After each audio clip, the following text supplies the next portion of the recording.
Hey guys, Mr. V over here, doing a book review today for The Second World War by Antony Beevor. Now, this is a nonfiction book about the Second World War. Now, World War II is the most referenced war in history because it was just so horrific.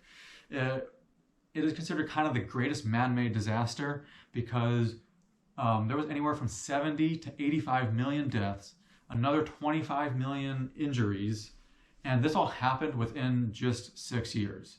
And it wasn't just that. There were so many more that were impacted because so many different countries got invaded, and even the people that weren't actually being soldiers, their cities were reduced to rubble just because there were so many buildings were burned, so many were bombed, and there was many people that were close to starvation. Sadly, many even got raped from soldiers. It was so horrific. And that is why so many people know of the war, and this book covers the whole war, and it covers it from all different sides.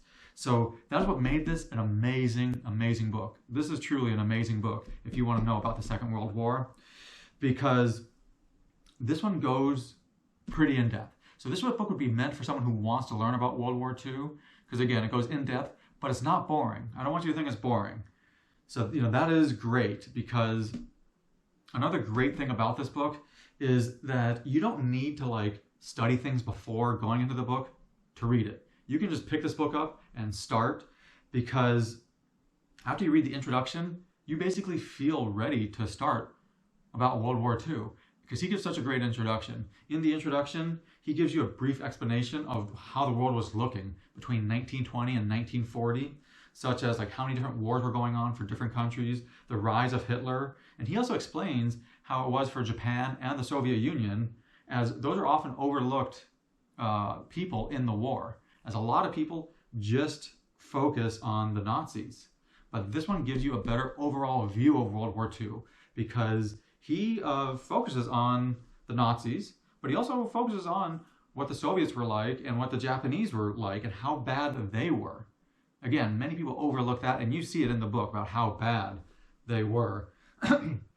Just some quick examples, like the Japanese, they invaded China in 1937, and some consider that to be the beginning of World War II for Asia, but they just massacred millions of Chinese, and they would use them as practice for how to kill people.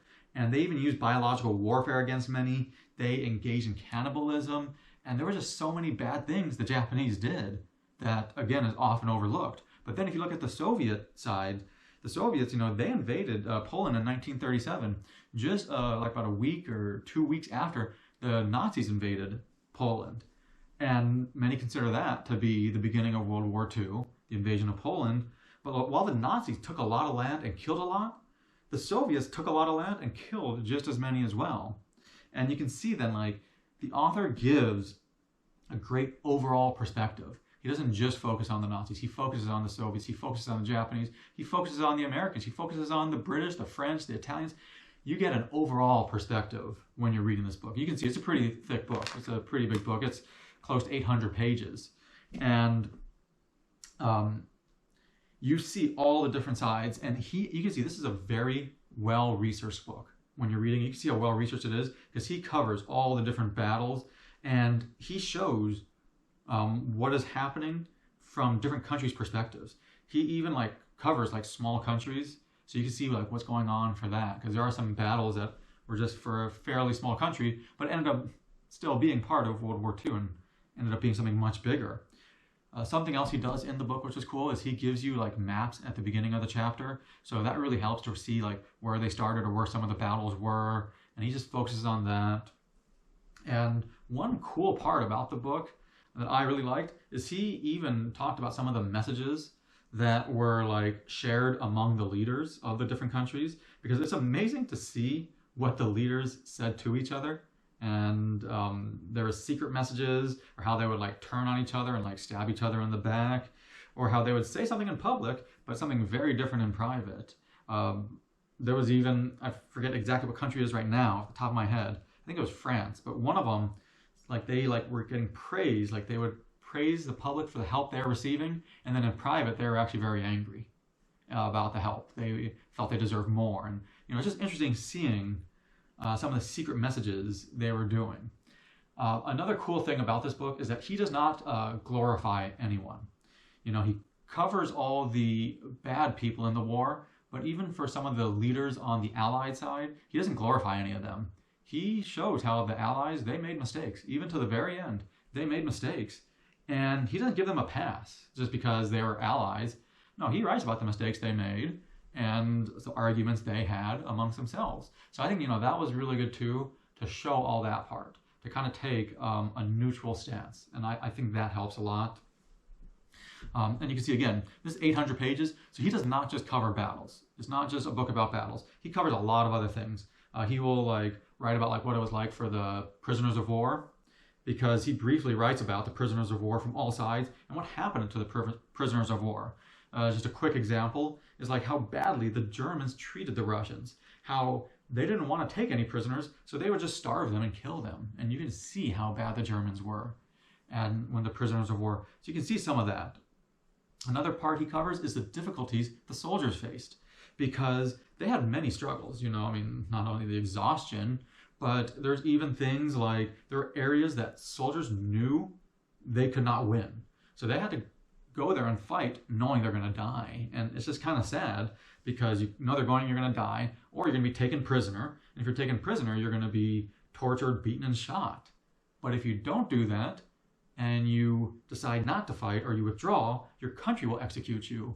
He showed that happened in Nazi Germany and the Soviet Union, that if you withdrew, your country ended up killing you, and they said you're a deserter and all that, and it was pretty crazy. And he even covers how some of the Soviet prisoners who survived being a prisoner of war were then thrown into the Gulag after the war. And I even read a book about the Gulags and how tough that is.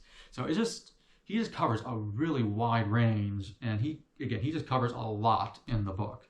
So that is really cool. And I think what really helps is that it's a well-written book, because he explains things just very directly, but it's not boring. It's not boring when you're reading it. There are times it can be a little bit dry, but I'd say for the most part, it's pretty enjoyable. And it was just a fun read when reading it, because I wanted to learn. I should say fun as in I wanted to learn about the war, so it was fun learning about it and very informative. But just be prepared, because a lot is happening at the same time. There are so many different countries, there's so many moving pieces, there's attacks and counterattacks, and attacks they were going to do but then decided not to do, and there's just so much. There's many generals, and then there's a sub-general below them, the subdivisions. So there are a lot of names given in the book. But again, this is a book about the Second World War, and it's from all different sides. Look how thick it is. So just be prepared, just be prepared going in, and I think you can enjoy it. Because overall, I think it was still a pretty easy to understand book. It is brutal to read, but it's easy to understand. And despite a lot going on at the same time, it's pretty easy to understand and know what was going on. Now, I did take my time to read this. Normally I read a little faster, but this one I stressed out a bit, because there would be times where I would take a break and just, try to remember it or do a little bit of extra research beyond it, just to remember who was who. And I think that helped a lot. There's even other books I read in between related to World War II while reading it. So again, I think that sometimes would help, but I just took my time to read it, and I did think that helped, because I did not try to rush through this one.